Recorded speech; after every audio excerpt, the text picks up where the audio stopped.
అడగండి చెప్తాం అనే కార్యక్రమానికి ప్రేమతో ఆహ్వానిస్తున్నాము. పలు విషయాలు మీరెలాగో తెలియదు, నేను వార్న్ చేస్తున్నాను. పేపర్, పెన్ దయచేసి తీసుకోండి. బైబిల్ తెరిచి ఉంచండి. రండి ప్రశ్నలు అడుగుదాం. Brother Jagan, welcome to the programme. Praise the Lord. గత కార్యక్రమంలో మనం ముఖ్యమైన విషయాన్ని చూసాం. గాడ్స్ విల్, చాలా ద్వారములు తెరవబడును. అయితే ఒక ద్వారమే ఉంది మనకు. ఆ ద్వారమును ఎలా క్యాచ్ చేయాలని మాట్లాడాం. కొత్తగా ప్రేక్షకులున్నారు. దయచేసి ఆ కార్యక్రమం చూశారంటే ఈ కార్యక్రమం అర్థమవుతుంది అనుకుంటున్నాను. దాని యొక్క కంటిన్యూషనే ఇది. సరే, ఇప్పుడు ఒక ప్రశ్న వ్యత్యాసంగా ఉంది. సరేనండి, మీరు కరెక్ట్గా చెప్పారు. అదేనండి, గాడ్స్ విల్ పలు ద్వారములు తెరవబడినప్పటికీ దేవా నేను అడిగిందంతా ఇవ్వకండి అలాగని మీరు ప్రార్థన చేస్తారు. అదే మనం ప్రేక్షకులకు చెప్పాం, మీ చిత్తానుసారంగా ఇవ్వండి. రైట్. ఇప్పుడు అదే వచనంలో రెవల్యూషన్ చాప్టర్ 3 verse 7-8 అలా చూద్దాం. ఇక్కడ ఏం రాసి ఉందంటే, he who opens and no one shuts and shuts and no one opens. అవును. అదేమంటే తెరవబడింది, అది ఓకే. ఇప్పుడు నేను మోస్తాను బాబు, ఎవరూ తెరవలేరు. అవును. తెలుగులో ఎలా ఉంది? ఎవడునూ తీయలేకుండా వేయువాడునైన సత్యస్వరూపి ఒక పరిశుద్ధుడు చెప్పు సంగతులేవనగా. ఇప్పుడు తెరవడం గురించి మాట్లాడాం, మూయడం గురించి కొంచెం మాట్లాడుకుందామా? అంటే పోయినసారి ఆరంభంలో చెప్పాను, మీరంటే అందరికి ఇష్టమని చెప్పి. ఇప్పుడు మిమ్మల్ని గురించి యోచిస్తుంటారు, ఓహో, ఏంటిది? ఏంటి ద్వారం ముయ్యడం గురించి చెప్తూ ఉన్నాడు అని అవును. చెప్పి. ఏంటి, సాధారణంగా మనము ద్వారం ముయ్యడం అనేది ఒక నెగటివ్గా చూస్తున్నాం. ఈ ప్రామిస్లో తెరచిన తలుపు నుంచా ఆ దేవుడు మనకు ఓపెన్ డోర్ పెట్టాడు. ఇదిగో నేను వేస్తున్నాను అన్న వెంటనే వీరందరూ ఏమనుకుంటున్నారంటే, అప్పుడు దేవుడు మనకు వచ్చేది ఏదో మూస్తున్నాడు అలాగే కదా అనుకుంటారు. సరే, అప్పుడు తెరవడం ఆశీర్వాదం, మూసేది శాపముగా చూడబడుతుంది. అవును, సహజంగా అలా అనుకుంటారు. అనుకుంటున్నారు. నేను తట్టుచూ ఉన్నాను, దొరకలేదు దొరకలేదు అని. అది అవును, తెరవబడలేదు, తెరవబడలేదు, మూయబడాడు. మూసాడు. దేవుడు నాకు మూసేశాడు, మూసేశాడు. అన్నిటినీ బంధించాడు. సరే, ఊరికెళ్ళేప్పుడు మీరు తలుపుని ఏం చేస్తారు? మూసేసి వెళ్ళాలి. లేదు, ఆశీర్వాదం కదా తెరిచి ఉండడం. తలుపులు తెరిచి వెళ్ళొచ్చు కదా. ఉన్నదంతా పోతుంది. తెరవబడిన తలుపే ఇక్కడ ప్రాబ్లం అవుతుంది. ఓ, కరెక్ట్. ఎక్కడ మూయబడాలో దేవునికి తెలుసు, ఎక్కడ తెరవాలో దేవునికి తెలుసు. దేవుడు మూసి ఉంచాడంటే దాని వెనుక ఆశీర్వాదం ఉంటుందని అర్థం. దేవుడిచ్చాడంటే ఆశీర్వాదం ఉంటుంది, దేవుడు ఇవ్వలేదంటే దానికి ఒక ఆశీర్వాదం ఉంటుంది. తెరవకపోతే ఒక ఆశీర్వాదం. ఎంతో గొప్ప అదే ఆశీర్వాదం. మీరు ప్రార్థనలో క్లూ ఇచ్చారుగా. అవును. ఇప్పుడు ఎమీ కార్మైకెల్ గురించి మనం చదువుకుంటాం. ఇండియాకు వచ్చి ఒక గొప్ప మిషనరీ సేవను అవును. జరిగించారు. ఆమె జీవితంలో జరిగిన ఒక ఇంట్రెస్టింగ్ అయిన సంభవం ఏంటంటే, ఎమీ కార్మైకెల్ గారికి కనుపాప బ్లాక్, మ్మ్. ఈ ఐబాల్ వచ్చి బ్లాక్. యూజువల్గా యూరోపియన్స్కి బ్లూ. అవును. ఎప్పుడు కూడా వాళ్ళకి బ్లూ ఐసే ఉంటాయి. ఇప్పుడు ఎమీ కార్మైకెల్ గారు చదువుతున్నప్పుడు, స్కూల్లో చదువుతున్నప్పుడు ఆమెతో చదివేవారందరూ ఆమెను గేలి చేస్తున్నారు. పిల్లలు అడుగుతున్నారు, నీకు మాత్రం ఎందుకు బ్లాక్గా ఉంది? ఈమె పుట్టుకను ఏం చేస్తున్నారు వాళ్ళు ప్రశ్నార్థకంగా మారుస్తూ ఉన్నారు. ఎలా, ఒక యూరోపియన్ అయితే నీకు బ్లూ అయి ఉండాలి కదా, ఎందుకు బ్లాక్ వచ్చింది నీకు? ఇప్పుడు ఈమె దేవుని దగ్గర ప్రార్థిస్తుంది, ప్రభువా మీరు ఏదైనా మార్చగలరు కదా, నాకు బ్లూగా మార్చండి, బ్లూగా మార్చి ఇవ్వండి. ఏవేవో చెప్పి చూస్తున్నారు, ఏది కూడా జరగలేదు. లేదు. ఈమె ప్రయత్నాలన్నీ అన్నీ క్లోజ్డ్. Door lock. ఈమె లైఫ్లో ఆ డోర్స్ అన్నీ లాక్డ్. ఈమె సోలిపోయింది, నేనడిగి దేవుడు చేయకుండా ఉన్నాడని చెప్పి. ఒకరోజు వచ్చింది, సేవకు అప్పగించుకుంది. అటు తర్వాత ఆమె సేవకై ఇండియాకి వచ్చింది. సౌత్ ఇండియాలోనే తమిళనాడుకు వచ్చింది. ఆమె వచ్చి మినిస్ట్రీ ఆరంభించింది. మినిస్ట్రీ ఆరంభించి ఇక్కడున్న పరిస్థితులన్నిటికీ ఆమె కంప్లీట్గా అడాప్ట్ అయ్యింది. శారీ కట్టనారంభించింది. తన స్కిన్ కలర్ని బ్లాక్గా మార్చుకుంటుంది. ఇప్పుడు మనం వైట్ కావడానికి క్రీమ్ రాస్తున్నాం కదా, ఆమె బ్లాక్ కావడానికి ఏవేవో రాస్తుందంట ఒళ్ళంతటికి. అన్నీ ఈమె వల్ల సాధ్యపడి మార్చగలిగింది. అయితే ఈ కన్ను మాత్రం బ్లూగా ఉండి ఉంటే, ఆ రోజుల్లో ఉన్నవాళ్ళు తెల్లవాళ్ళని మనల్ని ఎలా కనిపెడతారంటే కన్నును బట్టే కనిపెడతారు. ముఖము అంటారు కదా, ఆ ముఖము అంటే కన్నే. ఈ కన్ను వేరే విధంగా ఉంటే మనవాడు కాడని అర్థం. ఈమె అట్లే 100% అడాప్ట్ అయ్యి చూస్తే ఈమె పూర్తిగా ఒక తమిళ్ లేడీగానే అయిపోయింది. ఆమె కన్ను కరెక్ట్గా, కన్ను అందులకు సహాయపడింది. కొన్నిసార్లు దేవుడు మన ప్రార్థనకు నో చెప్తున్నాడంటే దాని వెనుక ఏదో ఒక మంచి ఉందని అర్థం. ఇది ఆమె అర్థం చేసుకోవడానికి 20 ఏళ్ళయింది. ప్రాబ్లం అర్థం చేసుకునే దాంట్లోనే ఉంది. అవును, దేవుడు నాకు మూసి ఉంచాడంటే అదెలా తప్పుగా మారుతుంది? దేవుడు కదా మూస్తున్నాడు. అందరూ కూడా ఎవడునూ తీయలేకుండా వేయువాడంటే అందరూ నెగటివ్గా చూస్తూ ఉన్నారు. దేవుడు నాకు మూసి ఉంచాడు. ఒక విషయం మీకు దొరకలేదా, దాని వెనుక మనకి ఏదో ఒక మంచి ఉంటుంది. దేవుడు అక్కడ ఏదో ఒక మంచి చేస్తున్నాడని అర్థం. ఇప్పుడు నోవహు యొక్క ఓడను గురించి చూడండి. ఇప్పుడు దేవుడు ఏం చేస్తున్నాడు, నోవాహును అతని కుమారులను ఓడలోకి పంపి తలుపు మూసేశాడు. ఎన్ని సంవత్సరాలకు మూసాడంటే 1 సంవత్సరం మూసాడు. 1 సంవత్సరం తర్వాతనే దేవుడు నోవాహును జ్ఞాపకం చేసుకున్నాడని ఉంది. మర్చిపోయాడు. క్లోజ్ చేసి ఏం చేశాడు? మరిచిపోయాడు. ఇప్పుడు నోవహు ఇప్పుడు ఎవరితో ఉన్నాడు? లోపల ఆ యానిమల్స్ తో మృగాలతో జీవిస్తూ ఉన్నాడు. 1 సంవత్సరం. క్లోజ్డ్ డోర్, ఓపెన్ చేయనే లేడు, బయటికి రాలేడు. ఇప్పుడు దేవుడు ఆ డోర్ని ఓపెన్ చేస్తే ఏమవుతుందనుకుంటున్నారు? ఉమ్, ఇప్పుడు దేవుడు క్లోజ్ చేసిన ఆ రోజు నుండి ఇప్పుడు ఒక్కొక్క ఇన్సిడెంట్గా యోచించండి. డోర్ని క్లోజ్ చేశాడు.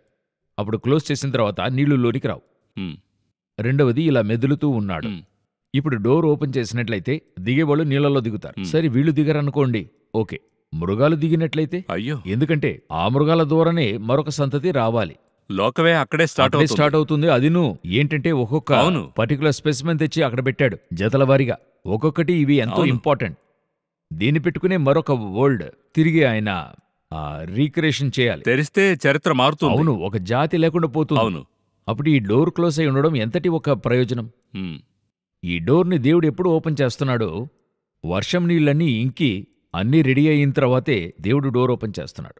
ఇప్పుడు నేను డోర్ ఓపెన్ చేయడం గొప్పగా భావిస్తున్నాను. ఉమ్, అయ్యో ప్రభువా, నాకు డోర్ క్లోజ్ అయ్యిందయ్యా. 1 సంవత్సరం క్లోజ్ చేసి ఉంచారే. లోనున్న నోవహు అనుకుని ఉంటాడు, ఎప్పుడు తెరుస్తాడో, నాకంతా మూయబడి ఉందే. అప్పుడు దేవుడు చెప్తున్నాడు, నేను మూసి ఉంచింది నీ మంచి కొరకే. ఉమ్, నేనిప్పుడు తెరిచానంటే నీళ్లు లోనికొస్తాయి. ఉమ్, నేనిప్పుడు తెరిచానంటే ఇక్కడున్నవి నీటిలోకెళ్తాయి. నీకు నాశనానికి మధ్యలో కాపుదలకై డోర్ను మూసి ఉంచాను నేను. ఉమ్, పలు సమయాల్లో గాడ్ డోర్ని క్లోజ్ చేయడానికి కారణమే మన కాపుదల కొరకే. ఉమ్, ఈరోజు మనం ఇది అర్థం చేసుకోవడం లేదు. ఉమ్, పలుచోట్ల ఎందుకు ఇది క్లోజ్ అయ్యింది? ఎందుకు నాకు దొరకలా? ఎందుకు దేవుడు నాకు ఇది చేయడం లేదు? దేవుని దగ్గర సనుగుతున్నాం. ఉమ్, అరణ్యము గుండా వెళ్తున్నారు, మన్నా ఇస్తున్నాడు. దేవుడు అనుకునుంటే నాన్ వెజిటేరియన్ ఇవ్వడానికి ఎంతసేపు అవుతుంది? అవునా? ఆ ట్రావెల్కి ఇప్పుడు అందరూ చెప్తుంటారు, నైట్ ట్రావెల్ చేస్తున్నాం, లైట్గా అవును. తినాలి. ఇంకా చెప్పాలంటే ఎన్వి అంతా వద్దండి అంటాం. ఎన్విఏ వద్దంటారు. రెండవది, ఇటువంటి ఫుడ్ తీసుకోండి, మ్. నైట్లో ఆయిల్ ఫుడ్ వద్దు, ఎందుకంటే ట్రావెల్ ఏదైనా అయితే కష్టం చెప్తున్నాం కదా. అవును. ఒకరోజు ట్రావెల్కి ఇంత కేర్ తీసుకుంటున్నాం కదా. ఈయనకు తెలుసు వీళ్ళు ఇన్ని రోజులు ట్రావెల్ చేస్తారని. అప్పుడు వీళ్ళకి ఏ ఫుడ్ కావాలో ఆయనకు తెలుసో తెలియదు. బాగా తెలుసు. అప్పుడు కొన్ని ఫుడ్స్ ఆయన రెస్ట్రిక్ట్ చేస్తూ ఉన్నాడు, ఇది వద్దు. ఉమ్, అప్పుడు అలా రెస్ట్రిక్ట్ చేస్తున్నప్పుడు, లేదు నాకు అదే కావాలని అడిగినప్పుడు, ఉమ్, నాకు ఐగుప్తులోని చిక్కుడుకాయలే కావాలి, అవేవో నీకు అంతవరకే పరిమితము, ఇక్కడ బట్ ఈ అరణ్యంలో నీకు అది సెట్ అవ్వదు, ఉమ్, నీకిక్కడ మన్నానే ఓకే. ఉమ్, కొన్నిసార్లు కొన్ని కార్యాలు దేవుడు ఆపుతున్నాడు, ఇవ్వడం లేదు, డోర్ క్లోజ్ చేస్తున్నాడంటే ఇవ్వడము ఎంత ఆశీర్వాదమో ఆపి ఉండడం అంతకంటే ఆశీర్వాదం. ఎందుకంటే ఇచ్చే ఆశీర్వాదం ఉంది కదండి. ఇది పలు సమయాల్లో పతనం కావడానికి కారణంగా ఉంటుంది, అవకాశం ఉంది. మనం ఎందుకంటే కరెక్ట్గా హ్యాండిల్ మిస్ చేయకపోతే, అవ్వడానికి ట్రాక్ మిస్ అవడానికి. అయితే ఆపి ఉంచాడనుకోండి, మీరు పడిపోలేరు కదా. డబ్బుండి నేను తప్పుగా ఖర్చు పెడితే, డబ్బిచ్చాడు, అది తప్పుగా ఖర్చు పెట్టే ఛాన్స్ ఉంది. డబ్బే లేదు, ఇవ్వలేదు, ఆపేశాడు, నేనేం చేయగలను? అయితే డైలీ జరుగుతూనే ఉంటుంది కదా. అది వచ్చేస్తుంది. అందులో నాకు ఇటువంటి మనకి మార్పులు. సమస్య ఏంటంటే నేను అలా లేనే ఇలా లేనే అని ఒక క్యాల్కులేషన్ వేస్తుంటాం. అవును, నాకు ఈ డోర్ ఓపెన్ కావాలి. ఉమ్, దేవుడు మూసి ఉంచినప్పుడు ఆ మూసి ఉంచడం అనేది నేనెప్పుడు ఆశీర్వాదంగానే చూడాలి. ఇంకా చెప్పాలంటే ఆ సమయంలో దీన్ని రుచించాలి. అవును, మీకు ఆ డోర్ ఓపెన్ కాకుండా క్లోజ్ అయి ఉన్నప్పుడే ఉమ్, ఓపెన్ డోర్కైనటువంటి ఫ్రీడమ్ మీకు అర్థమవుతుంది. ఆహా. కొన్నిసార్లు అన్ని నా చేతిలో ఉన్నప్పుడు దాని వాల్యూ తెలియదు చూడండి.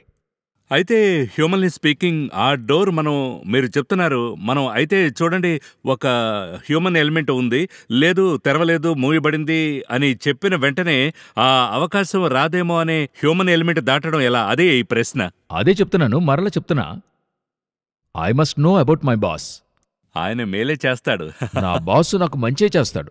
నా బాస్ దగ్గర చెడు అన్నది లేదు. లేదు, ఆ అప్పుడు ఆ డిక్షనరీలోనే యొక్క- లేదు. అవును, ఆ మంచి చేస్తున్నప్పుడు ఆ మంచికి ఆయన చేస్తున్న ఆ ప్రాసెస్కి నాకు క్లోజ్డ్ డోర్గా తెలుస్తుంది. ఇప్పుడు నా ఫ్రెండ్ ఉన్నాడు, తనొచ్చి 12th చదువుతున్నప్పుడు 11th ముగించి 12thకి వెళ్తున్నాడు. అతడు దేవుణ్ణి అంగీకరించాడు. ఇంతకీ యేసుప్రభు తెలియని కుటుంబం నుండి స్వీకరిస్తున్నాడు. టోటల్ ఫ్యామిలీ అగెన్స్ట్గా ఉంది. ఇటువంటి సమయంలో అతని తండ్రి చనిపోయాడు యాక్సిడెంట్లో. అప్పుడేం చెప్తారు? ఇప్పుడు అందరూ ఏం చెప్పుంటారు? బాగానే ఉన్నావు, నువ్విలా చేయడం వల్లే ఇలా నువ్వు జరిగింది, యేసును అంగీకరించినందువల్ల నువ్వు వెళ్ళేవు, అందువల్ల ఇలా జరిగింది. నీ వల్లే కదా. ఆ, ఇప్పుడు వెళ్ళావు కదా, ఇప్పుడు యేసుప్రభు ఏమిచ్చాడు నీకేమిచ్చాడు? నీకు? ఇప్పుడు తండ్రి చనిపోయాడు. ఇప్పుడు ఇతని తల మీద పూర్తి కుటుంబ భారం ఇతని మీద పడుతుంది. ఉమ్, ఇతని తర్వాత ఉన్న తమ్ముడు, చెల్లెలు వీళ్ళందరినీ కూడా దరిచేర్చాలి. అది కాకుండా ఇప్పుడే అంగీకరించాడు. ఇప్పుడే అంగీకరించాడు. అప్పుడే అతనికి 16-17 ఏళ్ల వయసు. అదే అతను కాలేజీకి వెళ్ళడానికి ముందు +2 17-18 సంవత్సరాలు జరిగే సంభవం. ఇప్పుడు ఈ చోటలో కరెక్ట్గా చూస్తే అన్నీ కూడా క్లోజ్డ్. తండ్రి చనిపోయాడు, అమ్మకి ఉద్యోగం లేదు, ఇప్పుడు ఇతనొక్కడే అన్ని కూడా చూసుకోవాలి, ఇతనికి చదువు కూడా లేదు, ఇన్కమే లేదు. అప్పుడే స్కూల్ చదివి కాలేజీకెళ్ళే కుర్రోడు, తన తర్వాత ఉన్న వాళ్ళందరూ చిన్న చిన్న పిల్లలు. ఇప్పుడు ఓవరాల్గా చూడండి, క్లోజ్ డోర్ అని కూడా. Close doors. ఆ స్థలములో దేవుణ్ణి గట్టిగా పట్టుకుంటున్నాడు. ఎటువంటి పరిస్థితుల్లో? ఇలాంటి పరిస్థితిలో అతని దగ్గరకు వచ్చి వాళ్ళ రిలేషన్స్ చెప్తున్నారు, నువ్వొకరోజు రోడ్లో అడుక్కుని తింటావు, నా ఇంటికి మాత్రం వచ్చేయద్దు, రాకూడదన్నారు. నువ్వొకరోజు కష్టపడి మధ్య రోడ్లో ఉంటావు, నా ఇంటి వైపు వచ్చేబాకు.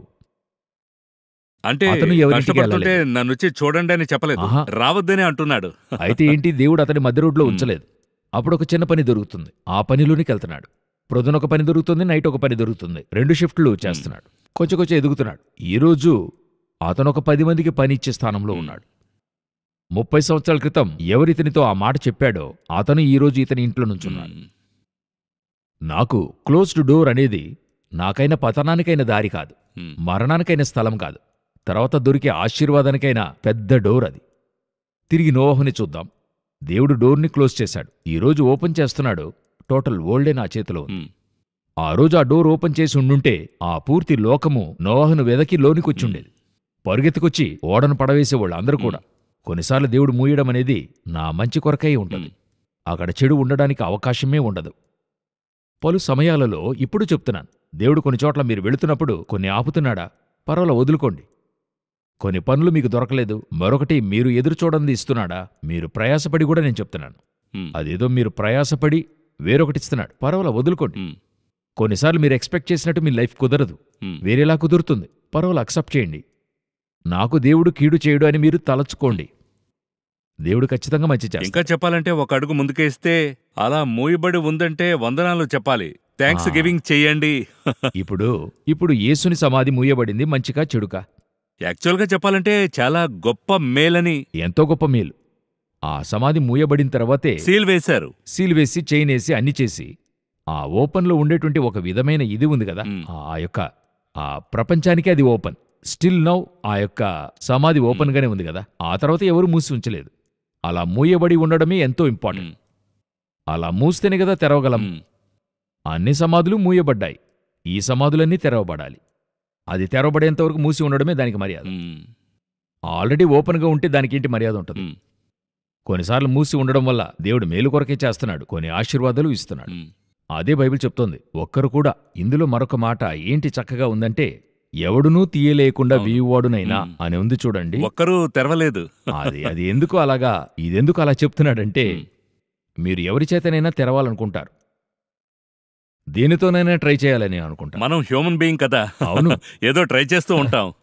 ఇప్పుడు వెళ్ళి దేవుడే చెప్పిన ప్రయత్నాలు చేస్తూ ఉంటాం. అవునవును. పోయినసారి నా ఎక్స్పీరియన్స్ నుండి చెప్పాను కదా, ఒక అంకుల్ ఎక్స్పీరియన్స్ నుండి జరిగిందని చెప్పి. నాకొకటి జరిగింది. ఏంటంటే, మీ జీవితంలో, నా జీవితంలో ఒకటి జరిగింది. ఏంటంటే, దేవుడొచ్చి నాకు మినిస్ట్రీని ఫిక్స్ చేశాడు. నాకు అప్పుడు ఇవన్నీ తెలియదు. ఫిక్స్ చేశాడు మినిస్ట్రీ అని, అలాగుంచాడు. అది కాకుండా ఈ ప్యాటర్న్స్ లో, ఈ ఎండ్ టైమ్స్ లో, అందులోకైనా 94లోనే దానికైనా ఒక విత్తనం వేశాడు. ఇప్పుడు అర్థమవుతుంది, తెలియలేదు. సో అలాగెళ్తుంది. అప్పుడు నేను కాలేజు ముగించాను, పనికి వెళ్ళాను. ఆబ్వియస్గా అందరూ పనికి వెళ్ళి పని చేస్తున్నారు. నేను వెళ్ళిన ఏ చోట పని దొరకలేదు. ఒక పని కూడా నాకు దొరకడం లేదు. ఎక్కడికి వెళ్ళినా క్లోజ్డ్గా ఉంది. ఒక 2-3 ఇన్సిడెంట్ చెప్తే మీరు ఆశ్చర్యపడతారు. దీంతో ఒక సినిమా తీయచ్చు భయంకరంగా. ఇది మంచి స్క్రీన్ ప్లేగా ఉంటుంది. ఫస్ట్ ఒక ఎగ్జామ్, ఇది ఎవరు తప్పుగా తీసుకోవద్దు. ఒక ఎగ్జామ్, ఇందులో ఎలాగైనా పాస్ అవ్వాలనే ఒక తెగింపుతో కొన్ని పనులని కూడా చేసి ఆ ఎగ్జామ్ ఎలాగైనా పాస్ చేయాలని చెప్పి ఆల్మోస్ట్ 100% రాయడం జరిగింది. పక్కాగా. దానికైనా ప్రయత్నాలు చెప్పక్కర్లేదు, ఎలాగైనా పాస్ కావాలి అన్నీ రాశాను. రాసింది సాధారణంగా దిద్దుతారు కదండి, నేను కూడా ఒక మనిషితో వెరిఫై చేశా అని కరెక్టా అని చెప్పి. అడ్వాన్స్ గా ఉన్నారు, అర్థం చేసుకుంటారు వాళ్ళు. ఆ స్థాయికి ఇక ఇది చాలు, ఏవో 90 వచ్చేస్తుంది అని చెప్పేది చూస్తే 100కు పైగా వస్తాయేమో. కరెక్ట్గా 1 వీక్ అయిన తర్వాత పేపర్లు వస్తుంది, అది గవర్నమెంట్ ఎగ్జామ్. ఆ ఎగ్జామ్ని గవర్నమెంట్ క్యాన్సిల్ చేస్తుందని చెప్పి తెరవబడిన ద్వారం మూయబడింది, క్యాన్సిల్ అయ్యింది. రెండవది, ఒకరు నాకు ఒక దగ్గర పని ఇప్పిస్తానని చెప్తున్నాడు. అప్పుడు ఇవన్నీ 1990s జరిగే విషయాలు. పని ఇప్పిస్తానని చెప్తున్నాడు. అయితే నువ్వు కొంత డబ్బు కట్టాల్సి వస్తుంది. ఓహో. 1,00,000 రూపాయలు కడితే పర్మనెంట్ మేము చూసుకుంటాం. ఫస్ట్ మీరు అప్రెంటైజ్ లాగా లోనికి రావాలి. 90 డేస్లో మీకు ఆ ఉద్యోగం పర్మనెంట్ అవుతుంది. అన్నీ ఓకే, ఫైనలైజ్ అయింది. రేపు ఉదయాన్నే డబ్బు కట్టమని చెప్తున్నాడు. ఆయన ఇంటికి డబ్బు ఇవ్వడానికి వెళ్తున్నామో ఆయన చనిపోయి ఉన్నాడు, బాడీ ఉంది. ఇది జరిగిన రెండవ ఇన్సిడెంట్. చివరికి 2-3 సంవత్సరాల పనే దొరకలేదు. చివరికి ఏమైంది, ఒక రైల్వేస్లో ఒక పని వస్తుంది. క్వాలిఫికేషన్ వచ్చి 10th ఫెయిల్. ఓ, క్వాలిఫికేషనే ఫెయిల్. 10th ఫెయిల్ అయి ఉంటేనే చాలు దానికి.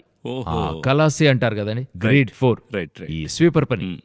అప్పుడు నాకు ఇప్పించి ఆయన ఏం చెప్తున్నాడు, నువ్వు లోనుకొచ్చి వర్క్ అంతా చేయక్కర్లా, నేను చూసుకుంటా. లోనుకొచ్చి దానికి మనుషులు ఉన్నారు, జస్ట్ నువ్వు లోనికి మాత్రం ఎంటర్ అయిపో. అతను ఆ విధంగా ఒక 100 మందికి పని ఇప్పించాడు. నా ఒకడికి మాత్రం ఇప్పించలేకపోయాడు. అతడు మరల నాతో చెప్పిన మాట, అతను చెప్పిన మాట, నువ్వు దరిద్రుడవు, నువ్వు అంతమందికి నేను ఇప్పించాను, నీకు మాత్రం ఇప్పించలేకపోతున్నా. నీ పేరుతో నేను ఇప్పించలేకపోయా. నీతో వచ్చిన వాళ్ళందరికీ ఇప్పించాను, నువ్వొక దరిద్రం, ఏంటనే తెలియడం లేదు, నీకు మాత్రం ఇప్పించలేకపోయా. నేను అప్పటికి మెకానికల్ ఇంజనీరింగ్ చదివున్నా, డిప్లొమా. ఇక్కడ ఈ జాబ్కి ఏంటి అవసరమంటే అసలు 10th ఫెయిల్ అయితే కూడా చాలు. అందులోనికి మీరు all the doors are closed. ఆ ద్వారం తెరవబడలేదు. ఏ ద్వారం తెరవబడలేదు. ఇంకా చెప్పాలంటే మూయబడింది. అయితే నేను చెప్తున్నా, ఇంత దూరానికి మనం ఈ క్లోజ్డ్ ఉంది కదా. నేనెప్పుడు ఈ మినిస్ట్రీలో చేపెట్టానో నాకైన ద్వారము ఏవీ మూయబడలేదు. నన్ను దరిద్రం అని చెప్పింది అట్లే దేవుడు ఆపోజిట్గా మార్చాడు. బాగుపడవు అని చెప్పింది దేవుడు మార్చేశాడు. నీకేది దొరకదు అన్నాడు, దేవుడు అన్నీ ఇచ్చాడు. అట్లే క్వైట్ ఆపోజిట్గా మారే అన్నీ కూడా. నేను అదే చెప్పదలిచా, దేవుడు కొన్నిసార్లు మూయడం అనేది మంచిది. ఒకవేళ నాకు ఆ పని దొరికి నేను అక్కడికి వెళ్ళి అది వదిలి వచ్చి ఉండేవాడిని కాదు నేను.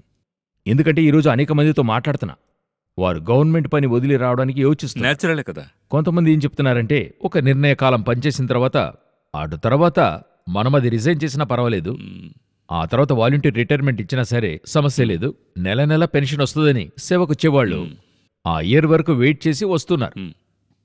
వాళ్ళ యొక్క మినిస్ట్రీ వేరే విధంగానే ఉంటుంది. ఎందుకంటే దేవుడు చెప్పిన సమయానికి వాళ్ళు రాలా.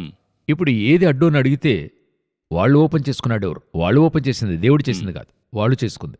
దేవుడు చెప్పాడంటే అది అంతే. Obey the order. పలు సమయాల్లో ఇంకెవరి చేతనైనా ఓపెన్ చేయాలని ట్రై చేస్తాం. మనం ఒక క్యాల్కులేషన్ వేస్తాం. ఎవడునూ తీయలేకుండా వేయువాడునైనా. ఇవన్నీ కూడా కొంతమంది యొక్క పిలుపును బేస్ చేసి ఉండడం చెప్తున్నాం. దేవుడు మీకు ఒక పిలుపును నిర్ణయించాడు. ఇప్పుడు ఈ మీడియా నుంచుకొని సమ్ మిలియన్స్కి ఈ గాస్పెల్ వెళ్ళాలి అని గాడ్ ప్లాన్ చేస్తున్నట్టయితే మిమ్మల్ని చిన్నప్పటి నుండే డిజైన్ చేస్తాడు.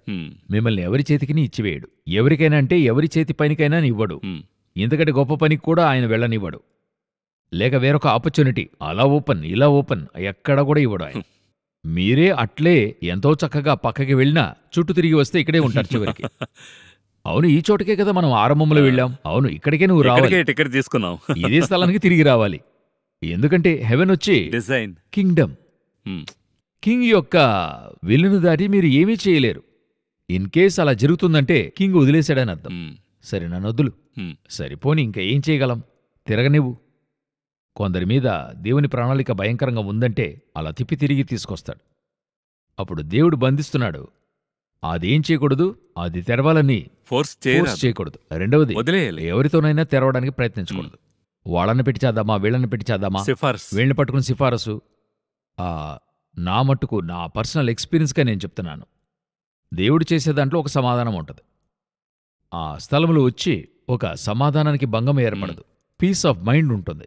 గాడ్ ఇది చేస్తున్నాడు, ఇలాగెళ్తున్నాం అనేటువంటి ఎటువంటి ఒక అడ్డంకు ఉండదు. అడ్డంకు అనేది నీ మైండ్లో చెప్తున్నా, ఉండనే ఉండదు.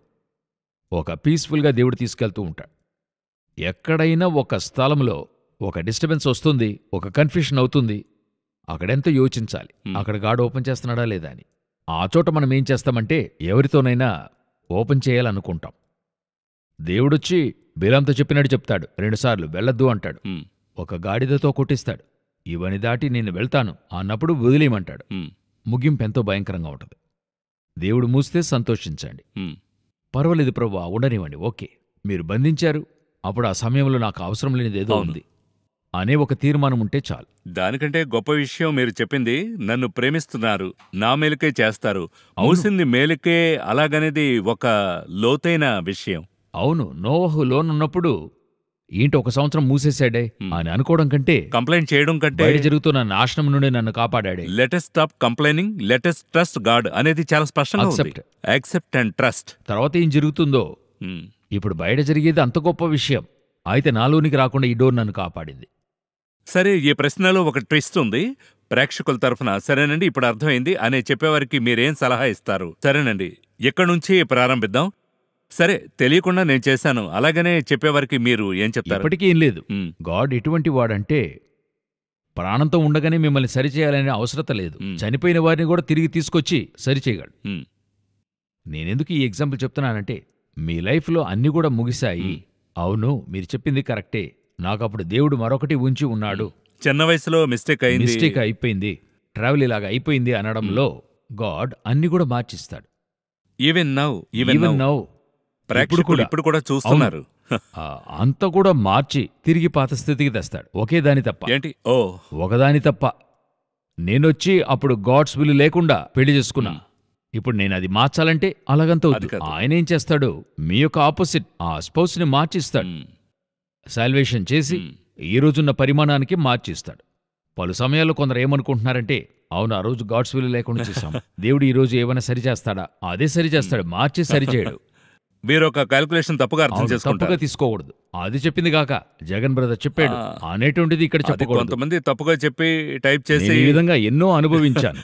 కట్ చేసి, ఎందుకంటే అదే పని కొంతమందికి. ఒకరు నాకు ఫోన్ చేసి ఒక పాస్టర్ అడిగాడు, ఒకరు మా చర్చ్లో మీ మాట విని ఫ్యామిలీ వదిలి వెళ్ళిపోయాడు. నేనైతే ఎందుకు విడిపోయారు? నేను అలా చెప్పలేదు. లేదు, దేవుడు ఆధ్యాత్మిక జీవితంలో మిమ్మల్ని విడదీసి తీసుకెళ్తాడు అంటే, యేసుని ఏ విధంగా అరణ్యంలోనికి ప్రార్థించడానికి పరిశుద్ధాత్ముడు తీసుకెళ్లాడు, ఆ చిన్న గ్యాప్ ఒకటి ప్రేయర్కు ఉంటుంది. పౌలు చెప్తున్నాడు, ఆ ఉపవాసం నిమిత్తం కొన్ని రోజులు వేరుగా ఉండొచ్చు అనేటువంటిదే చెప్పడం జరిగింది. బైబిల్లో ఉన్నదే చెప్తున్నారు. అలా చెప్పినందుకు వీళ్ళు దీన్ని ఎలాగ తీసుకున్నారంటే, జగన్ బ్రదర్ చెప్పాడు, ఆత్మీయ జీవితంలో ఎదుగుతున్నప్పుడు వేరవ్వాలి మనం. ఇది ఆ చర్చిలోనికి వెళ్ళి చర్చ్ పాస్టర్ ఆయన కూడా ఎలా తీసుకున్నాడు చూడండి. సరే, ఇటువంటి ప్రసంగం చేసి ఉంటాడా ఈయన? ఆ ప్రసంగాన్ని విందాం, పూర్తిగా విందాము. అది వెళదాం. అదిను పూర్తిగా వినకుండా అదేదో బిట్టు మాత్రం విని, ఏంటంటే బ్రదర్ ఇలా మాట్లాడారు, వేరుకమ్మన్నారు. ఆ చోట వేరుకమ్మని చెప్పలేదు. అందులో చక్కగా మత్తయి 4వ అధ్యాయంలో ఉంది. ఎందుకు చెప్తున్నానంటే, వీళ్ళు కొన్నిసార్లు నెగటివ్గా తీసుకుంటున్నారు. ఇప్పుడు చెప్తున్నాను, దేవుడు మార్చి ఇస్తాడు. అన్ని పోయాయి, మేము అలాగైపోయాం, ఈ విధంగా అయ్యింది, ఈరోజు మేము గొప్ప సమస్యలో ఉన్నాం, ఇప్పుడు కూడా దేవుని వల్ల సరిచేయడం అవుతుంది. బట్ దానికి ఒక టైం తీసుకుంటాడు. ఒక్కొక్కరికి టైం తీసుకుంటాడు సరిచేయడానికి. ఆ టైంకి మీరు ఏం చేయాలంటే ఇవ్వాలి. ఇప్పుడు 40 సంవత్సరాలు మోషేకి తీసుకున్నాడు. అరబ్ దేశంలో 3 సంవత్సరాలు పౌలు ఉంటున్నాడు. ఒకరోజు నైట్ వచ్చి దానియేలు గుహలో ఉంటున్నాడు. కొన్ని గంటల సేపు వారు అగ్నిలో షద్రకు మెషకు అబేద్నెగో మనం ఆ ప్రాసెస్ టైం ఒక్కొక్కరికి తిరిగి సరిచేస్తుంటాం. అయితే chances still we can come out of it అనే విషయం తెలియజేస్తున్నా. నాకు దేవుడు ఒక లైన్ చెప్పించాడు నా లైఫ్కి. దేవుని దగ్గర ఎండే లేదు, బెండే ఉంటది. ఎండ్ లేదు, బెండే. ఏంటంటే, ఒక రోడ్లోకి వెళ్తున్నాం, డెడ్ ఎండ్ అని చెప్తారు. ఈ రోడ్లో అదే ఎండు, ఆడ తర్వాత రోడ్డే లేదు, అటెందుకు వెళ్తున్నారు? దేవుడు చెప్తాడు, నేను తీసుకెళ్లే రూట్లో ఎళ్ళు, అది ఎండుగానే తెలుస్తుంది, కానీ ఆ చోట ఒక బెండు పెట్టుంటాడు లాస్ట్లో, అటు నుండి నువ్వు వెళ్ళిపోవచ్చు, నేను దారి పెట్టుంటా. సో ఇది చూసే ప్రేక్షకులకి ఒక బెండ్ ఉంది. నన్ను దేవుడు ఆ విధంగానే తీసుకొచ్చాడు. పలు సమయాలలో అలా తీసుకెళ్లి క్లోజ్ డోర్గా ఉంటది, అంతే, ముగిసిపోయింది, సరి తప్పుగా వచ్చేమేమో అని యోచిస్తున్నప్పుడు దేవుడు దానికి ఒక టైం తీసుకుని సరిచేసి తిరిగి తీసుకొచ్చి పాత స్థితికి తీసుకొస్తాడు. దేవుని వల్ల సాధ్యం. ముగిసింది అని కాదు, మూసింది మేలుకే. ఎందుకంటే నా దేవుడు, నా తండ్రి, నా తండ్రి ప్రేమ గలవాడు, అలాగని ఒక స్టాండ్. ఆయన నాకు ఇస్తే ఆశీర్వాదం, ఇవ్వకపోయినా ఆశీర్వాదం. ఏదైనా గానీ నాకు ఆశీర్వాదం. అదేమంటే ఇస్తేనే ఆశీర్వాదం అని కాదు, ఇవ్వకపోయినా ఆశీర్వాదమే అని ఫిక్స్ చేస్తున్నాడు కదా, అదే అక్కడ స్టాండ్. అవును, డోర్ క్లోజ్డ్ అన్నది నెగటివే కాదు. అవును, పాజిటివ్. దాని వెనుక అనేక పాజిటివ్స్ ఉన్నాయి. అవును, అది మనకు తెలియదు, ఎందుకంటే డోర్ క్లోజ్డ్ గా ఉంది కదా. బయట ఎంతమంది చనిపోయారో నోవహుకు తెలియదు. కరెక్ట్. ఎలాంటి ఒక ప్రాసెస్ ని దేవుడు జరిగించారో వారికి తెలియదు. కానీ అంత నోహకు మేలు. అవును. అది కాకుండా నాకు పెద్ద టేకేవే ఏంటంటే తప్పు జరిగింది whatever, but there is a bend. Bend. It is not a dead end. ఈ రోజు దేవునికి మనం చిత్తానికి సమర్పిస్తే, submit ourselves to his will, ఆయన చిత్తానికి సమర్పిస్తే ఆ డెడ్ ఎండ్ లో ఒక బెండ్ చేసి అండ్ కరెక్ట్ ట్రాక్ తీసుకుని రావడానికి ఆయన సర్వశక్తి గల ఆయన దేవుడు. దేవుడై ఉన్నాడు. అది పెద్ద టేకేవే ఈ రోజుకి. ఖచ్చితంగా. చాలా సంతోషం బ్రదర్ జగన్. మరో కార్యక్రమంలో మరో ప్రశ్న. ఈ ప్రశ్న అడగడానికి ఆలోచించి ఎందుకంటే చాలా ప్రశ్నలు వస్తూనే ఉన్నాయి. అండ్ మోర్ దెన్ దట్ మనం ఇది థియరీగా మాత్రమే మాట్లాడడం లేదు, ప్రాక్టికల్ గా తీసుకెళ్తున్నాం. అనేక మంది ప్రాక్టికల్ కి అవును. యూస్ఫుల్ గా ఉంటుంది. అవును, చాలా మంది అప్రిషియేట్ చేస్తున్నారు. చాలా సంతోషం. మోర్ దెన్ దట్ ఇంకా చాలా ప్రశ్నలు రావాలి, ఇంకా లోతైన ప్రశ్నలు రావాలని ఆశ. మీరు ఈ కార్యక్రమానికి వచ్చినందుకు చాలా థ్యాంక్స్. మరో కార్యక్రమంలో మరో ప్రశ్న సమాధానం చూద్దాం. సంతోషం. వందనాలు.